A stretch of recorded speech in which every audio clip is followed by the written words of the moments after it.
Okay, so today we have Yandell Rivera, aka Yandy Blends on Instagram, the CEO of Visionary Barbers.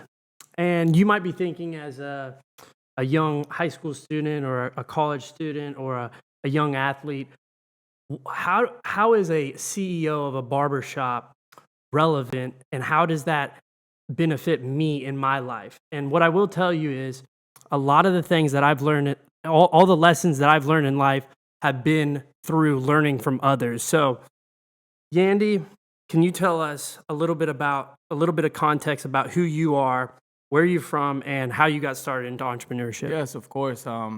First, I want to introduce myself. My name is Yandell Rivera. First name is Edgardo, but I go by Yandell.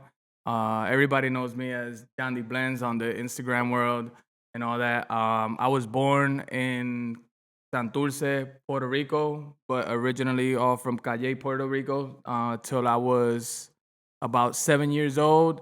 And that's when I moved to Florida. From Florida, I moved to Florida when I was 7 to Kissimmee. That's close to Orlando. For all you guys that don't know where Kissimmee at, it's pretty much, we consider it Orlando, but it's a smaller part.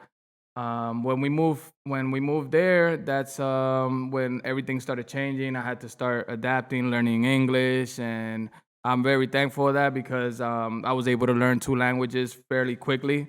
That it got to the actual point that I actually started forgetting Spanish and had to start learning it again. So A lot of people have had that problem, by the yeah, way. Like a yeah. lot of the people that I've talked to that have that learning curve, they are always mixing languages.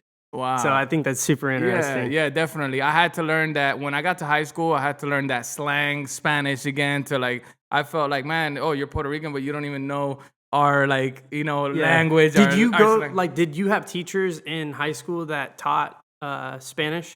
There was special classes for Spanish students. Yeah. Okay. There was I remember there was. Okay.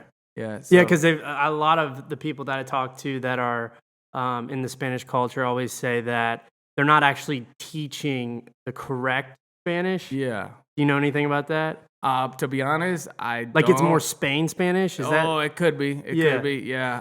I'm not too sure because it's been such a long time since I was in school, and I don't even remember. I just remember maybe taking some classes so they can help me with the English, and as kind of like there were already Spanish teachers that would help me, translate Yeah. to English, and Okay. that's how I caught on fairly quickly. Okay. Yeah. So continue.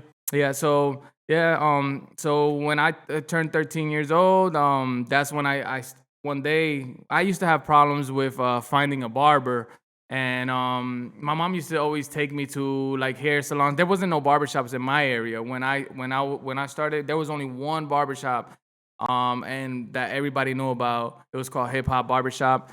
They used to cut coarse hair and darker type of hair.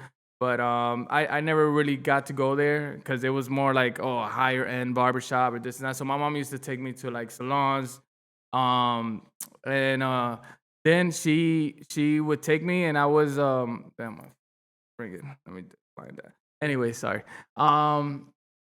So she would take me, and they would give me these really bad haircuts. They wouldn't know how to shape up the front, not do the edge up. And so I was like, you know what? If they're going to mess me up, I'm going to cut my own hair. So At 13? At 13 years old, I grabbed some clippers that were on the bottom basement.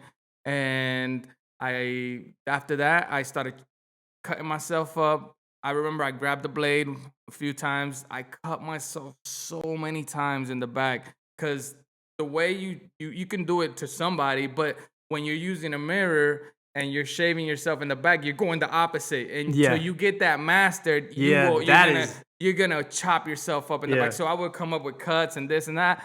But I don't know, I just didn't give up. What happened was after that, I started just taking on clients and charging them for free. At 13. At 13, almost at 14, after I was turning 13 or 14. So by 14 years old, I started picking up some clients. And they're coming to your house? They're coming to my house. I'm giving a free haircut. I started from free. Then I moved on to $3. From 3, I moved on to 5. From 5, I moved on to 7. From 7, I offered this package for $20. I was already 15 by then. I offered this package that for $20 you would get your hair tips dyed. I would do your highlights. I would also do your ears pierced because I had this aesthetics kit that I thought I was like, oh man, I got certified. Yeah. And you would get your haircut for $20. So that was like the special, and people would do it. People would do it. That's tight. Yeah. So yeah, from there, I started getting into barbering school. Started getting into barbering school. At what age? So you're 15. You Yeah, started that 15. business, At 15, and then I was already like in actually it was 15 to 16. I'm not exactly sure because it's been so long.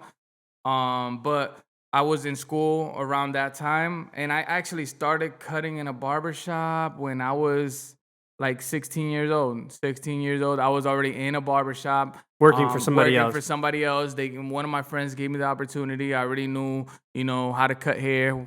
I wasn't as good as I thought I was. That's when the real, challenges came. Test, the yeah. real like obstacles, because I would cut a hair and I would think it was fine, but then the owners will pull me to the back or the manager and be like, hey, bro, you have to blend that up a little more. So it was a constant struggle. Sometimes you think the haircut's good. There'll be times the owner would take the haircut that I thought was fully done, put him in his chair, and be like, look, this is how you do it. And he would completely transform the haircut in like 5 minutes and make it look way better. And that's what made me so much better. After that, I was a beast. Like, I started learning and learning. And I was like, this can't happen to me. Like, so a lot of people don't like that when you take a client or you try to show them or you point out, hey, bro, blend this up a little bit or talk to them. But that is actually very crucial to accept criticism and want to, keep learning and don't take offense to it. And at the time, did you take offense to that? Or? I did not. I did not. I got a little bitter when one of the managers used to pull me to the back all the time. Yeah. But when the owner did it, not really. I was just embarrassed a little bit. And I was like, this can't continue, So, but when I never really took offense. I would get a little like salty maybe in the moment. Yeah. But then I'd be like, you know what? This is true. He's pointing out, look at the haircut. It looks good from close, but when you look at it from far, you see the line because you're not extending the haircut line. So you had to extend it. What I was doing, I was fading perfectly, but the lines, the separation was so short that when you look at it from far, it would still look not blended. Okay. So once I got that figured out and I learned how to long blend and learn how to separate my guidelines, that's when the whole game changed. Okay. For me. And so you seem like you're very teachable. Did you have problems with one of the ways that one of the, you said the manager, did you have a problem with the way he was trying to show you or correct you, vice versa, the owner? The reason, with the manager, he wasn't teaching me really. He would just point out, like, hey, Okay. you gotta blend that. But he actually did a little bit, he's like, you gotta go a little higher or this and that. So it was a little bit of both, but it wasn't until the actual owner came and did the same haircut, but perfected it in my face while I'm standing there. The kid's mom is standing there, so I'm embarrassed. And Do you still talk to these two people? No. This okay. is, I don't even know about. Okay. This is such a long time ago. Okay. I don't even know where they are, who they are. Yeah. Is there anybody that you during that process, like I still talk to? Yeah, that you still talk to as a mentor. Yeah.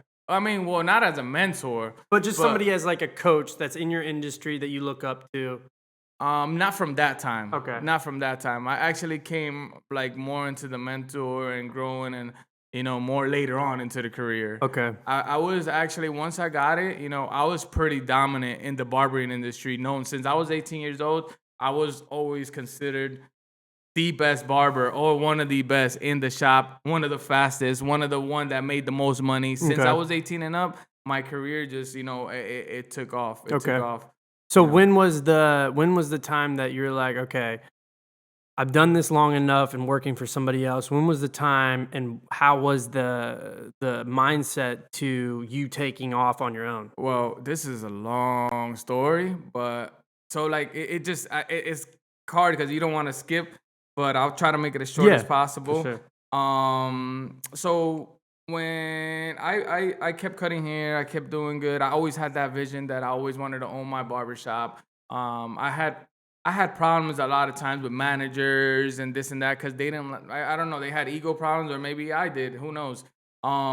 but they had more like a threat. Like, man, look at this chamaquito. That means like, look at this young gun, and he's over here. Like, I'm older than him, and he's taking over. And they had that like type of like mindset back then that they didn't want that.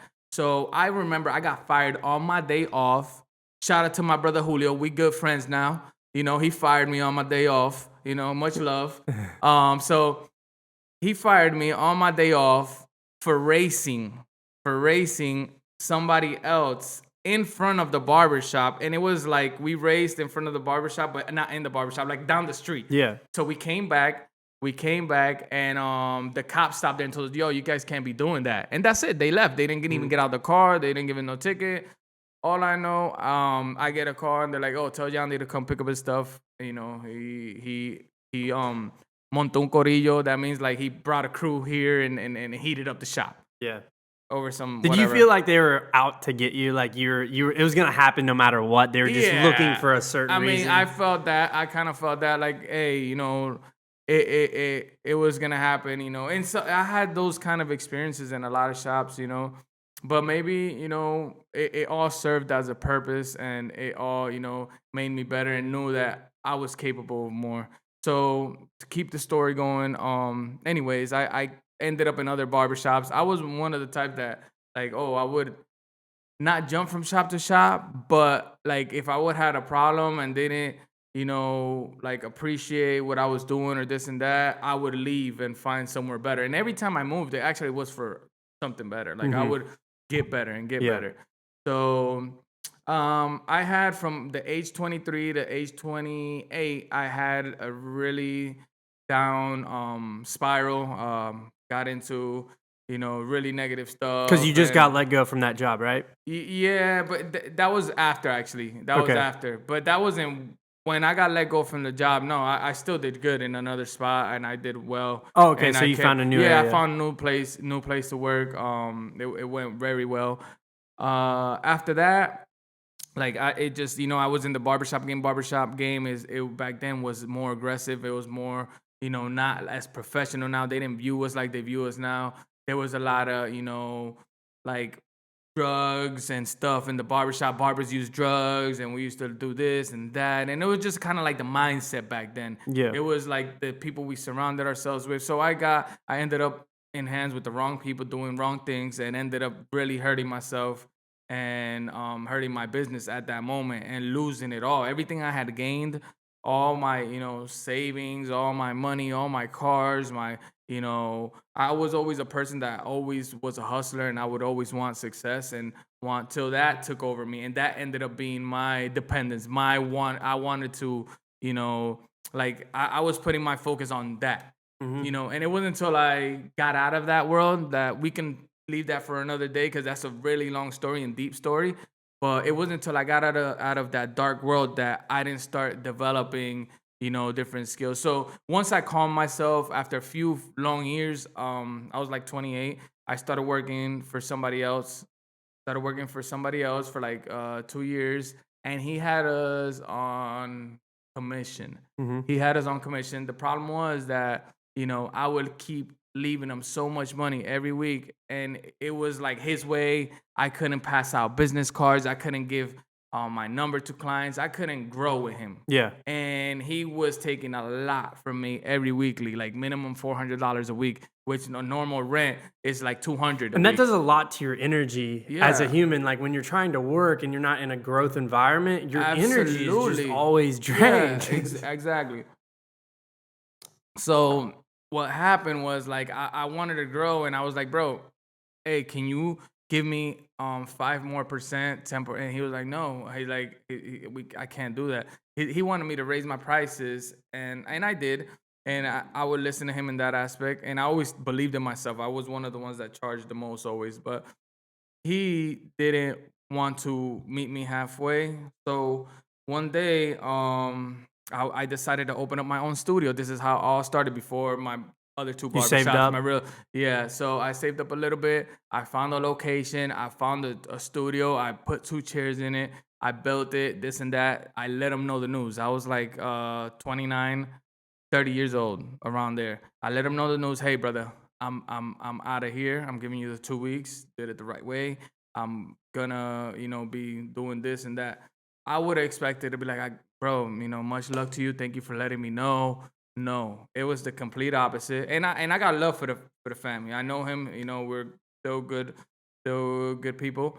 But his mindset was like, no, that's not the right move for you right now. His mindset was like, no, you're not ready. Yeah. In his mind, I was never ready to go and venture on myself. Like I wasn't ready for that. So I was like, no. He almost convinced me to actually backtrack after I had already built the shop. I almost got convinced. He put fear in my head. And he was like, bro, you just got married. I had got married at that time. You just can't. You shouldn't be doing that. That's when you know you're headed towards the right direction. But at that moment, you doubt it. Yeah, they always do that. I've had a lot of people do that in my life, especially is when they're putting fear into you and making you fear the route that you know for sure. It's normally the best decision you ever make. Exactly. So I was taking my clientele like 15 minutes away, but I had just had such high self-belief that my clients would come, I would make it, this and that. And so he put me down. He's like, bro, I'm going to give you 80% instead of 70, bro. That was a big percent jump. Like, bro, that's a huge. And I was like, whoa. He's like, you have to work the way I want to. I was like, he almost got me. Yeah. Almost. But I stuck with my gut. I stuck with my intuition, and I took action, and I was like, no, I'm not backing up. And man, that was the best decision I made. Instantly, bro, I was making the same or more money instantly. How many months did it take? How many months did it take until you got back to what you're making? Oh, same week. Same week. I was already, making more. I was paying less a month. My rent was like $700 a month, $600. Yeah. So I was paying him like 400 times 4 was that 1,600. Yeah. So I was paying half of that. You know what I mean? And keeping everything to the pocket, making my clients happy. I was able to now your energy's more. up. My energy's up. I'm doing everything I wanted to. I started recording videos. It just everything transformed, I just started getting. And that better. was in Orlando, right? That was in Kissimmee, Orlando. Yeah. Okay. Yeah. So from there, that's when I opened up the new shop, the big shop, the mothership. That's when they ended up selling the building. I couldn't stay there, and I was in a situation right there, another situation that I was like, wow, like I had to face another fear and another obstacle and another challenge, and I was like, man, this is when the real deal came, and I had to okay, I have to open up another shop, but how am I gonna do it, bro? I remember I only had like $1,000, bro. It took me like 40 grand to build my shop, and I put more money into it. Did you take out any loans, or was it all just things you saved? Bro, I only had like $1,000, $2,000 on me. Yeah. And that was enough to start the process. I believed I took action. I believed in, resources and the law of attraction that things were going to manifest. You just made it happen. I made it happen, and I took action. I remember I had never got approved for a credit card. I remember I applied the same day I got approved for $4,000. Boom. I was like, let's go. Lord, let's go. Yeah. Then I got a $4,000 loan from Square. Let's go. Yeah. We got the key. We started getting everything rolling. Yeah. I kept making the money. A lot of people are fearful of doing that. Very fearful. I risked everything. I put everything on the line, and I took that risk. And it was the best thing I ever did. So I remember time was up at the shop. I started cutting people in my house for like 2-3 weeks while the shop was still being built, and we were still putting money into it and getting every single dollar, putting it into the shop. My lady, Waleka, helped me out tremendously with the paperwork, with the legwork, going to the county and getting all the licenses and doing just the legwork that that's a very could be very stressful. So once we got approved, we were super excited, and bro, everything just fell in place. I remember we hold it off to get some of the stuff, and one day that we checked, they had a 24-hour sale. Everything was like 40% off. Yeah, just for 24 hours, and we ended up getting everything dumb cheap. That's so everything awesome. Just fell in place. Everything just fell in place. So when you take action and you have that belief that it can happen, it's gonna happen. Just have to take that step. And I believe God will meet you halfway. For sure. So yeah, man. So then from the Orlando, now you're in Miami. Yeah, that was your second one. My second shop. What was there any obstacles there starting? Yeah, bro. Yeah. So man, like. 2 years later, 2.5 years, 2 years later, the shop is going, everything is going great. But I'm already feeling like I hit plateau in my area in Kissimmee. Like I wasn't gonna be able to grow more, like get the type of clientele I wanted. I felt like I needed something new. I wanted to keep growing my brand, my businesses. And I was like, man, I always thought LA, Miami, LA, Miami. But I was like, man, Miami is more of a, okay, Yeah. my barbershop's over there. It's more real for me. Yeah, I have a quick question. Yeah. When you're starting something up new, what has been something that it's kind of like your secret to getting that momentum started, to get that spark going in a new area, especially? The secret, Yeah. I would say, is just visualizing the outcome and feeling that, like what would it feel like to be there? Yeah. Just But you got this barbershop in Miami and you just moved down here, and what was your first marketing tactic, or the first thing that you did to start getting more exposure and starting to get a name around here? in Miami. Well, I mean, first of all, my Instagram, 300 followers, Yeah. 300,000 followers. Yeah. Just by me putting out there, hey guys, I did a marketing video. I did a video, announcing I'm moving, taking myself to my South Beach. So Miami Instagram Beach. helped a lot. My Instagram helped tremendously, and obviously my will to overcome Yeah. and just persevere in any situation, and self-belief and confidence that I Yeah. can do it anywhere in this world. Yeah. I would make it. Mhm. Just knowing I can do that, I have that capability and I have that mindset, actually, was tremendous for me, and it helped me out a lot, gave me a lot of self-confidence, and I had a lot of self-belief. But there was a lot of obstacles in this barbershop, to probably more than the first one. Yeah, And definitely. and it was a smaller shop, and it was more money. Yeah. Almost, Yeah. So, as the CEO of Visionary Barbers, what has been something you've been telling during this crisis? You've been telling, as a leader, been telling your team to focus on. Bro, I've been telling them that, hey, we're all in this together. We're just, let's focus on personal growth. Let's focus on self development. Let's focus on thinking outside the box, and just wanting to grow from here and out. So when we get back, our mindset is ready. We're ready. We're ready to go. And Yeah, a lot of just- people are talking about like the rubber band effect, Yeah, being yeah, pulled yeah. back, stretch, stretch, stretch. Yeah. But then to a point, at some point, that rubber band's just gonna unlock and just unleash. Exactly. Is there anything that you personally have been struggling with? Anything that at first, when the quarantine or the news Oh, yeah. broke and you had to be quarantined, what has been some of the struggles just Oh. personally? Bro, hey, the first few weeks, it was like a big smack in the face, because, a lot of people think like they might see me successful and they probably think I have $1 million in the bank, or Yeah. this and that, but it's not like that. Everything gets reinvested, everything, we're keep growing. I believe that if you don't use your money, you're not gonna get none back. So you have to put your money out there, put your money at risk, put your money to work.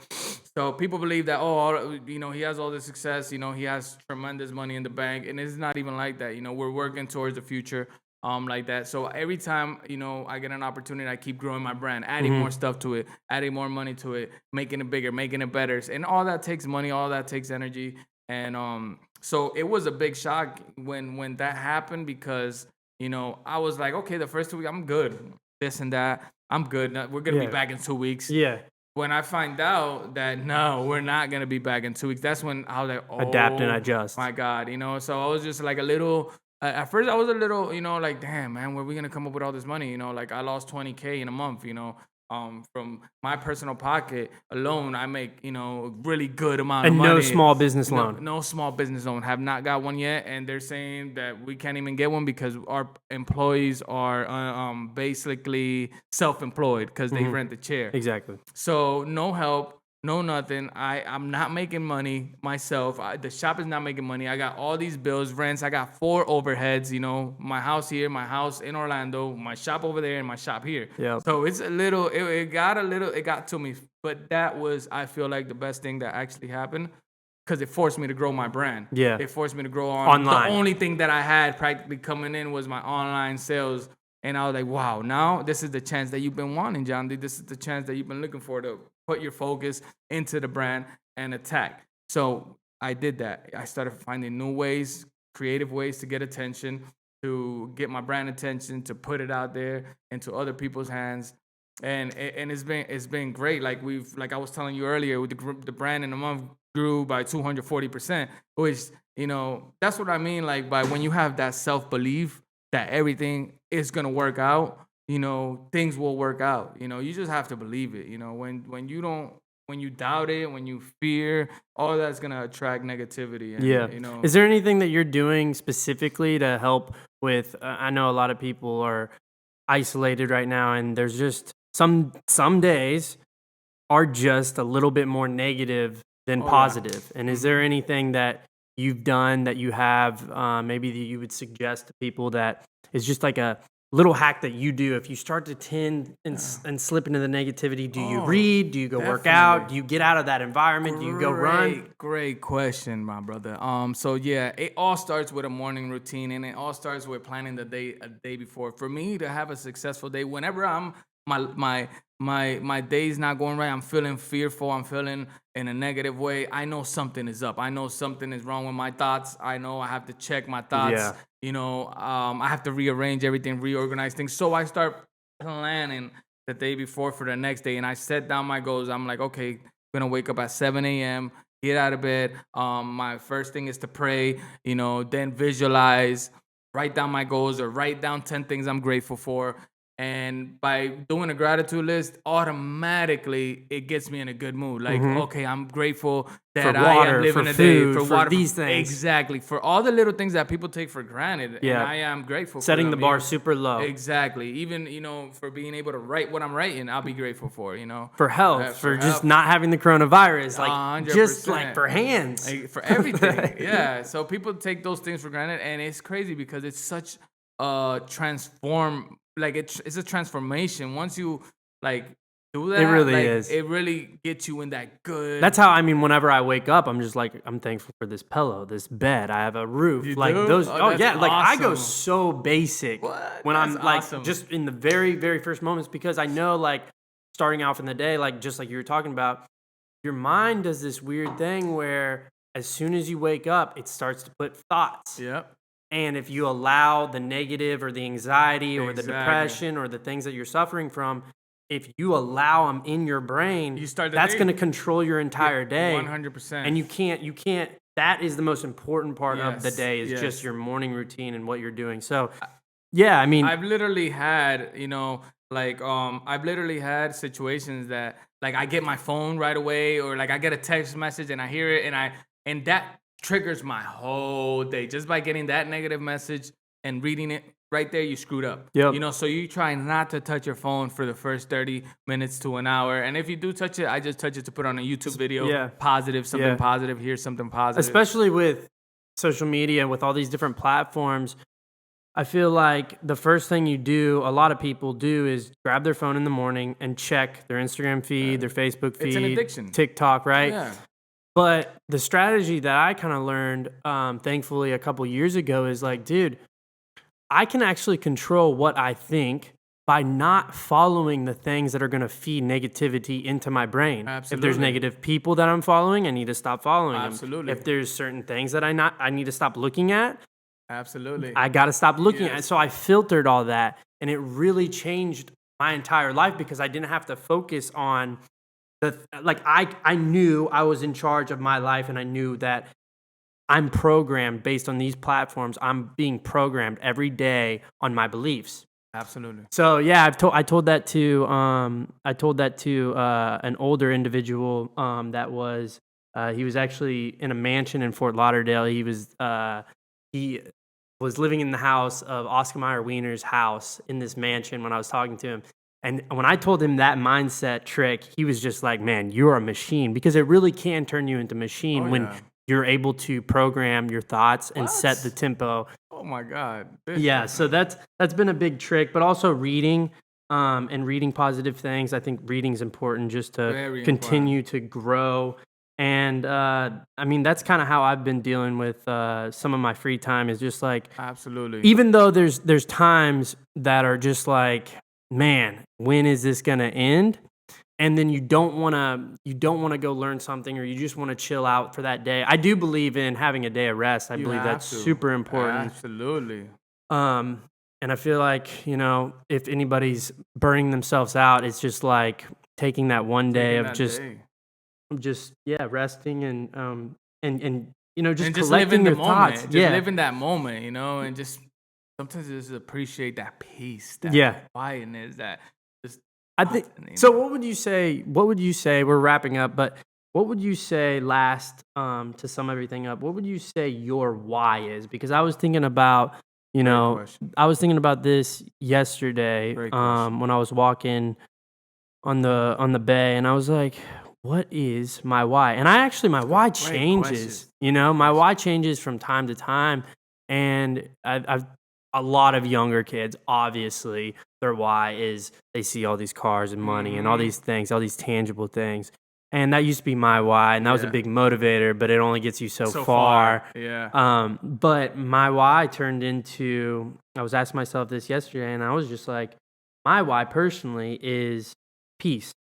I just want to be peaceful every single day, Yes. because I don't want to live in chaos. Exactly. I don't, I'm happy, and I know when you're peaceful, you're happy, and when you can bring peace to others, that makes them happy. It's like, Exactly. there's a lot of people that have anxiety right now, and I've been told on phone calls and stuff like that, they're like, man, you just bring a lot of peace. Yeah. And I think that's the biggest compliment, because it's just like, no matter how crazy the world can ever be, if you can bring peace into the room, and whatever your why is, or if I know David Meltzer's why is happiness. He just wants to inspire 1 billion people to be happy, Yeah. and to focus on a core value like that. I think that just pushes somebody in a different way every single day when they're focused on something like that. So what is your why?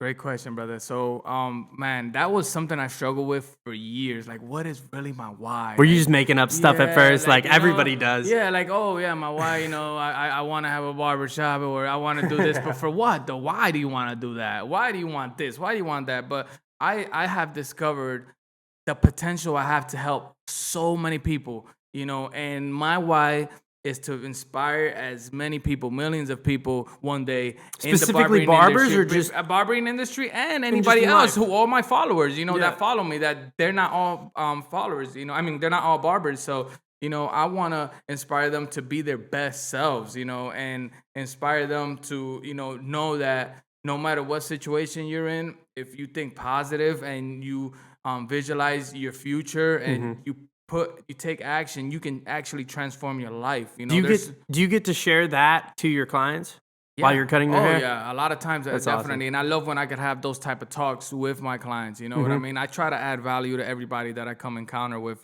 Sometimes and there's some other people that you just stay quiet, but sometimes when that person needs it, you go and you can speak feel to that them. energy. Yeah. You have to have that. Sometimes you have to refill yourself up to be able to give.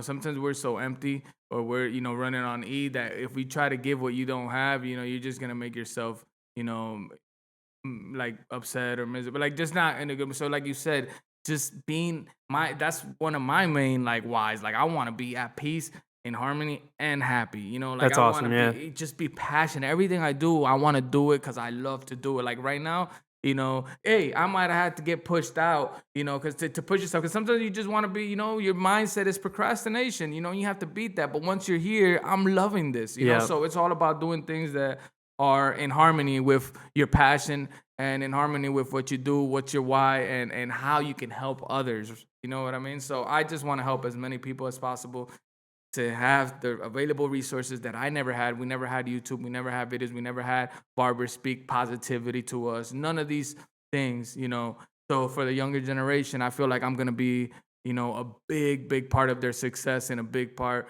of what they do and why they do it, just by helping them, get to where they want to get to, and realign their way of thinking.